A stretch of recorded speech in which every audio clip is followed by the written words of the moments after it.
An adult child of a narcissist, Anna Valerius, says, targets trap, tricky vulnerabilities. When good is bad. This quote is from the site I mentioned in my previous post. The most dangerous predators among us are ingeniously veiled. They carefully surround themselves with people entirely unlike themselves, that is, with deeply empathic human beings who wish to please others, who are slow to judge, who are excessively tolerant, and who have an eye for the good to be found in others. They know how to exploit to their own advantage such character traits. It is their association with such people that maximizes their chances of perpetuating the facade and keeping themselves from exposure. Narcissism and the dynamics of evil. The underlining is mine. I want to focus your attention for a moment on the kind of good person, good qualities, and good intentions which are used to support and hide the most dangerous predators. If good is used for the evil purposes of predators, then good itself becomes dangerous. We really must make determined efforts to not allow good to be used as a cloak for evil, especially if that good resides in ourselves. We are responsible to others to make sure our good natures and qualities are not used by predators to get within striking distance of their victims. A group of people who admire and cultivate the qualities of being deeply empathic, people pleasers, reluctant to judge, excessively tolerant, and who choose to see only the good in others, are Christians. You do not have to be a Christian to value and hold these qualities, but as a group Christians tend to value and emphasize and reward these qualities. So I'm talking especially to Christians. I hope the rest of you stay tuned, because I'm still talking to you, too. There is something fundamentally wrong with our idea of how good people should be if we are not discriminating enough to make sure our good is not used to facilitate evil. If the good qualities we boast of are used as weapons in the hands of a predator, then our good is actually turned to evil. This is very serious business. Let's consider for a moment the quality of slow to judge. It is easy enough to imagine why a predatory narcissist would find these people very expedient to their ends if you pause to think even for a moment on it. The day of inevitable exposure of the narcissist is long postponed, perhaps forever, if the narcissist is able to surround himself with people who will suspend all judgment of the narcissist's behaviors and ascribe non-malevolent motives to the narcissist for his bad acts. When the day of exposure arrives, the narcissist has these ardent supporters who will protest with all the vehemence and conviction of their good souls that the narcissist is misunderstood and hastily misjudged. This makes it difficult for others to maintain their just assertions against the narcissist because the good reputations of the narcissist's supporters are now used to make the accuser look bad. By contrast, it can be nearly impossible for a victim of a narcissist to press their claims when so-called good people form a protective ring around the evildoer and divert the slings and arrows back to the victim. This behavior of the good people actually guarantees the narcissist will continue to have access to his or her victim as well as access to new victims in the future. If that isn't evil in itself, I do not know what is. If we do not exercise our frontal lobes, that is, our ability to judge between things, then we guarantee that evil will prosper in our presence. Let's look again at the list of qualities that the predatory narcissist looks for in those he surrounds himself with. Deeply empathic. People-pleasing. Slow to judge. Excessively tolerant.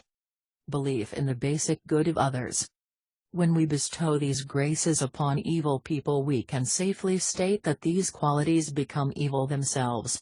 These qualities, by themselves, are neither good nor evil. Chew on that for a moment. What determines whether or not they are good qualities is upon whom and in what circumstances we exercise them. This goes against what most good people believe. They see these qualities as unqualified virtues regardless. It is this kind of thinking the narcissist exploits. The least virtuous of these qualities, in my opinion, is the extreme reluctance to judge. All the other qualities spring from this one. So I will state here that judging is absolutely necessary if we are going to avoid being used by evil people. The word judgmental has gotten an extremely bad rap over the years. The psychologizing of our society has led to this idea that everyone is basically good and that all forms of guilt are deleterious to individuals. This is because everyone is construed to be some form of victim, therefore they can't help how they behave. Pop psychology has done more to facilitate narcissists than any other modern philosophy. Pop psychology preaches that all the badly behaving person needs is a empathetic ear, i.e. talk therapy.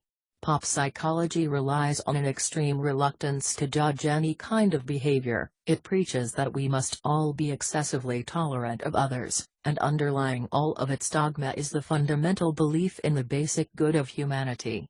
So, as you can see, Christians aren't the only ones prone to overvalue and misapply the qualities listed above. In fact, Christians used to be a lot better at holding evildoers to account. But pop psychology has infiltrated Christian thought, which means Christians and secularists are thinking very much alike on this. Nice is now the virtue a vast number of people are pursuing and competing to have ascribed to them. Nice now equals good in the minds of many. Nice people think it is not nice to hurt people's feelings. They bend over backwards to never hurt anyone's feelings. This, of course, is impossible to accomplish. Someone is always going to get their feelings hurt. Shouldn't we strive to make sure that if someone's feelings get hurt, that it is the predatory ones among us who get clobbered and not their victims? It is no small thing to let your goodness be exploited, used, and manipulated by predatory narcissists. Your good qualities are only good if they support good. All too often people fall for the notion that their eternal patience and determined belief in the good of all people will cause others to rise to the occasion. The narcissist will never rise to this occasion in the way you hope. They will only see opportunity for protective coloration by standing very close to you and letting your goodness hide their badness. It is imperative for you, your family, and your social circle that you engage your rational powers and start discerning between good and evil. Discernment equals judgment. Not a bad word. I have said before that nice people suck.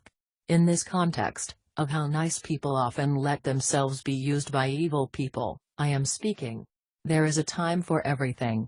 Always being nice is a sign that you do not understand there is a time to not be nice. There is a time to judge. A time to take an unpopular stand. A time to hold evildoers to account no matter the cost to you. A time to protect the innocent and abused from those who have very successfully hidden their malignancy heretofore. A time for war. Wisdom recognizes. To everything there is a season, and a time to every purpose under the heaven.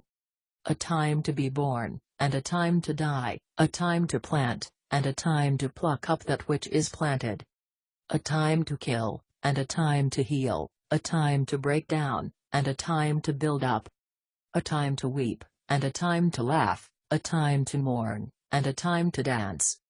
A time to cast away stones, and a time to gather stones together, a time to embrace, and a time to refrain from embracing. A time to get, and a time to lose, a time to keep, and a time to cast away. A time to rend, and a time to sow, a time to keep silence, and a time to speak. A time to love, and a time to hate, a time of war, and a time of peace. Ickle. 3-128.